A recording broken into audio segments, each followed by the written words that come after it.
The rain hammered against the corrugated iron roof of the warehouse, a relentless percussion against the silence that clung to the cavernous space. Jack Rourke tasted the dampness in the air, a metallic tang mixed with the briny scent of the docks. He crouched behind a stack of crates labeled Fragile Electronics, the chill seeping through his worn trench coat. "He's been waiting for over an hour." "He said he's coming," Rourke muttered more to himself than to Frankie Fingers Falcon, who huddled beside him, shivering despite the dampness. Frankie's voice was a nervous squeak. "Thorne's people don't like being kept waiting, Rourke. This ain't exactly a social call." Rourke ignored him, his eyes fixed on the main entrance, gaping more shadows. Thorne had promised information about Arthur Holloway's disappearance, information that hinged on a meeting, a handshake, and a carefully worded question. But Thorne didn't do things for free. The price, Rourke suspected, was a glimpse into the abyss, a dance with danger. A figure emerged from the darkness, bathed in the weak glow of a single overhead lamp.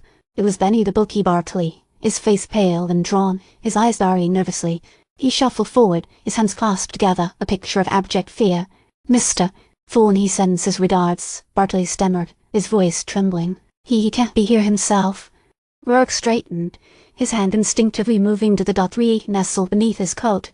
"And he sent you to deliver the information," Bartoli replied, swollen hard. He pulled a crumpled photograph from his pocket, offering it to Rourke. It was a grainy black and white image of Arthur Holloway, looking haggard and bruised. He was bound to a chair in what appeared to be a sparsely furnished room. "Where did you get this?" Rourke demanded, his voice low and dangerous. "I wasn't supposed to show you this," Bartoli whispered, wringing his hands. "Mr. Thorne, he said I would convince you to cooperate." The photograph confirmed Rourke's worst fears. Holloway wasn't simply missing, he was being held against his will. The debts he owed Thorne were clearly more than just financial. They were a matter of leverage, of control. "What does Thorne want?" Rourke pressed, ignoring the photograph for the moment. He needed to know the extent of Thorne's demands. Bartoli's eyes darted around the warehouse, as if expecting someone to be listening. "He wants the diamonds, Mr. Rourke.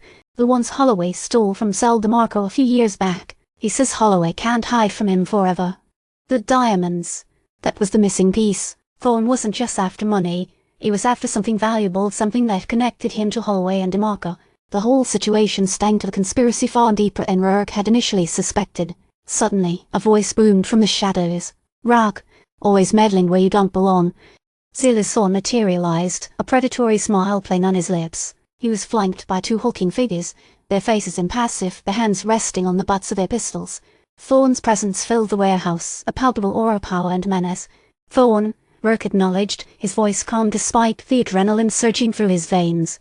"I'm just looking for a man who's disappeared." "Holloway made his own disappearance," Thorne countered, his voice dripping with disdain. "He's a fool, a desperate man who thought he could outsmart me. He was wrong." "And the diamonds?" Rourke asked, ignoring Thorne's taunts. "Where are they?" Thorne chuckled, a cold, humorless sound. "Let's just say they're in a place where Holloway can't reach them. A place where he's certain to understand the consequences of his actions." He paused, his eyes fixed on Rourke. "But I'm willing to let you help him.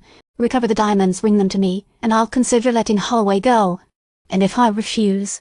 Rourke challenged, his hand tightening on his gun. Thorne's smile widened. "Then you're just another obstacle. A man who dared to cross Silas Thorne." He gestured towards Bartoli. "Tell Mr. Rourke what he needs to know." Bartoli, trembling, relayed the information. A warehouse on the far side of the docks, heavily guarded, the diamonds locked in a safe. The details were sparse, the risks immense. Rourke listened, his mind racing, calculating his odds.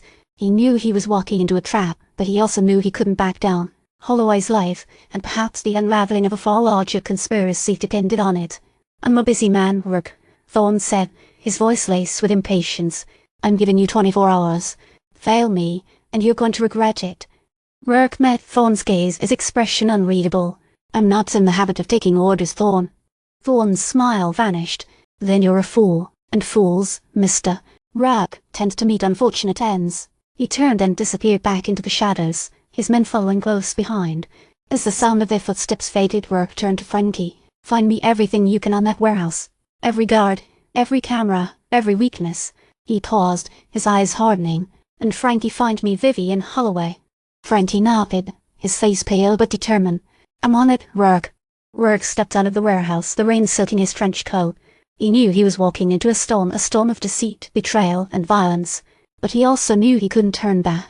He was a private detective, a man who stood between the innocent and the darkness, and in a city like Oakhaven that was a dangerous but necessary role to play. The thought of Vivian's potential involvement sent a chill down his spine. He needed to find her, and fast, before she became another pawn in Thorne's game. He knew he was close to something big, something rotten at the core of Oakhaven's elite, and he wouldn't rest until he brought it to light, no matter the cost.